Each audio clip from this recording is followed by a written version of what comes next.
சாரதா வந்து உடம்பு முடியலனாலும் பரவாயில்ல அப்படின்னு சொல்லிட்டு எல்லா வேலையும் பார்த்துட்ருக்காங்க. அதை பார்த்துக்காங்க. "ஏம்மா உனக்கு தான் உடம்பு சரியில்லல்ல, போய் படுக்க வேண்டியது தானே, எல்லா வேலையும் பார்த்துட்ருக்கேன்னொன்னே." "இல்லடி தம்பி பாவம் பசியோடு இருப்பார்ல, நேரம் ஆயிடுச்சுல்லடி, அதெல்லாம் இதெல்லாம் பண்ணும்ல." அப்படின்னோன்னே, "இப்போ ரொம்ப முக்கியமா, ஏதோ ஒன்று ரசமோ ஏதோ ஒன்று வச்சுட்டு விட்டுட்டு விடாமல் ஏம்மா இப்படிலாம் பண்ணிகிட்ருக்க?" அப்படின்னோன்னே, "இருடி பார்த்துக்கலாம்." அப்படின்னோன்னே, சரிடி, என்ன வீட்டில் கொஞ்சம் மளிகை சாமான்லாம் தீர்ந்து போயிருக்கு." அப்படின்னு சொல்லிட்டு பார்க்குறாங்க.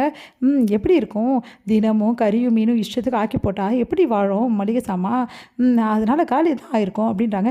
"என்னடி நீ, காவேரி வந்து புருஷன் காதில் விழப்போகுதுடி, காவேரி காதில் விழப்போகுது, ஏன்டி இப்படிலாம் பண்ணிகிட்ருக்க?" அப்படின்னோடனே, "பின்ன நான் என்ன சொல்கிறது, நீ தான் பார்த்துட்டே இருக்கியே, குடும்பத்தில் 1008 செலவு பண்ணுற, இஷ்டத்துக்கும் வாங்கி எல்லாத்தையும் வந்து போட்டுட்ருக்க, அப்போ எப்படி இருக்கும்? இப்போது குமரன் மாமாவும் இங்கே இல்லை ஊரில், அதனால் என்ன பண்ணுறதுன்னு தெரியல.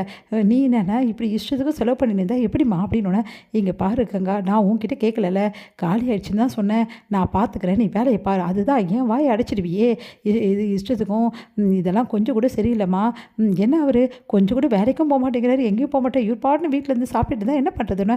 "அவர் ஒன்றும் வீட்டில் உட்காந்துட்டு சும்மா சாப்பிட்லக்கா, அவர் காசு கொடுத்து தான் சாப்பிட்றாரு. இதோ எப்போவோ காசை கொடுத்துட்டாரு என்கிட்ட, நான் தான் கொடுக்கறதுக்காக வந்தேன். நீ பேசுகிற பேச்செல்லாம் இப்போ தான் நான் கேட்டேன்." அப்படின்றாங்க காவேரி. அதை பார்த்து எல்லாருமே அப்படியே வந்து அதிர்ச்சி அடைகிறாங்க. சாரதாலாம், அவள் ஏதோ உளறிட்டு இருக்கா, விட்ரி." அப்படின்றாங்க அவங்க அம்மா. "என்னம்மா உளறாங்க? அக்கா பாத்தியம்மா இஷ்டத்துக்கும் பேசிகிட்டு இருக்கா, அவரை சும்மா உட்காந்து சாப்பிட்றான்னு சொல்கிறேன், என்னம்மா இதெல்லாம், சாப்பாடை பற்றிலாம் பேசுவாளா அவள்?" அப்படின்னோடனே, "இங்கே பாரு காவேரி, நான் ஒன்றும் இல்லாததெல்லாம் ஒன்றும் சொல்லலை. வீட்டில் 4 பேர் இருந்தால் 4 பேர் தான் எல்லாமே கொடுக்கணும். முதல்ல மாமா இருந்தார், எதுவும் தெரியல, இப்போ எல்லாமே காலி ஆகிடுச்சு. அம்மா பாவம் என்ன பண்ணும், அதுக்காக தான் சொன்னேன். அதுக்காக ஒன்றும் நீ சொல்ல வேண்டிய அவசியம் கிடையாது, அதை நான் பார்த்துப்பேன். அம்மா என்ன காலி ஆனால் என்கிட்ட சொல்ல வேண்டியதுமா, நான் வாங்கி போட்டிருப்பேன்ல."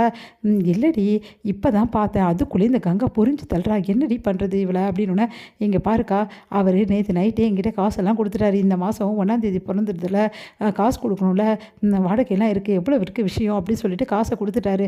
நான் தான் அம்மா கிட்ட கொடுக்கலான்னு வந்தேன், அதுக்குள்ளேயும் நீ பேசுகிற பேச்சு எல்லாத்தையும் நான் கேட்டுட்டேன். அவர் ஒன்றும் பொறுப்பில்லாத மனுஷன் இல்லைக்கா, சும்மா அமைதியாக உட்காந்துட்டு இருக்கிறதுக்கு.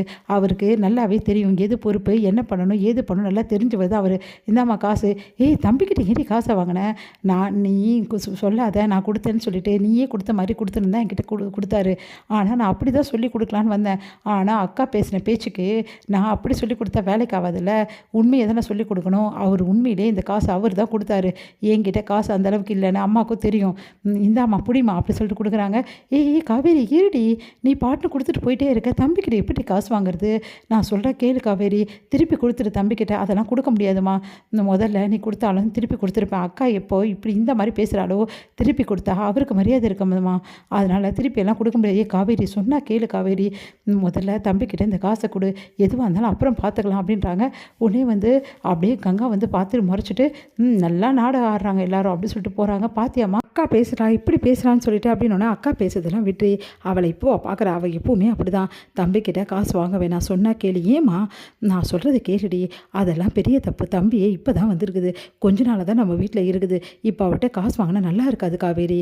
நீ நான் சொன்னேன்னு சொல்லிட்டு தம்பிக்கிட்ட கொடுத்துரு, அதுக்கப்புறம் பார்த்துக்கலாம் காவேரி. நமக்கு தான் அப்பளத்துக்கு ஆர்டர்லாம் நிறைய எடுத்துருக்கோம்ல, காசெல்லாம் நிறைய வர வேண்டியது இருக்குன்னு சொன்னேன்ல." "ஆமாம்மா, அப்புறம் என்ன, வீட்டில் இப்போ தற்சமயத்து காசு இருக்குல்ல, இருக்குமா, அப்புறம் என்ன கொடுத்துட்டு சொன்னால் புரியுதா?" அப்படி சொல்லிட்டு அனுப்புகிறாங்க.